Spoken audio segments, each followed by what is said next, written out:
দিল্লিতে দ্বিতল ভবন ধসে মৃত্যু। বৃহস্পতিবার গভীর রাতে ঘটনাটি ঘটে দিল্লির কবিরনগর এলাকায়। দুর্ঘটনায় মৃত্যু হয়েছে দুজন শ্রমিকের, গুরুতর আহত একজন। খবর পেয়ে ঘটনাস্থলে পৌঁছায় উদ্ধারকারী দল। সূত্রের খবর, ভবনের প্রথম তলা খালি ছিল, নিচ তলায় জিন্স কাটার জন্য ব্যবহার করা হতো। চলছে উদ্ধার কাজ।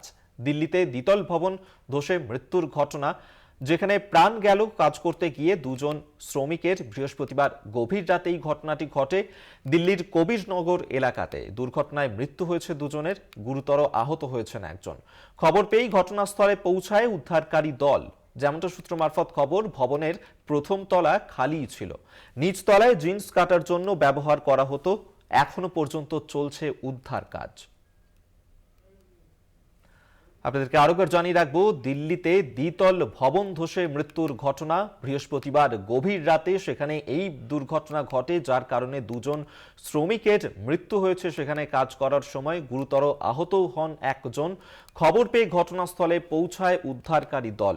সূত্রের খবর, ভবনের প্রথম তলা সেখানে খালি ছিল, নিচ তলাতে সেখানে জিন্স কাটার জন্য ব্যবহার করা হতো এবং সেই সময় কাজ চলছিল। হঠাৎ করেই এই দ্বিতল ভবনটি ধসে পড়ে, যার কারণে দুজন শ্রমিকের মৃত্যুর ঘটনা ঘটেছে। এখনো পর্যন্ত উদ্ধার কাজ জারি রয়েছে।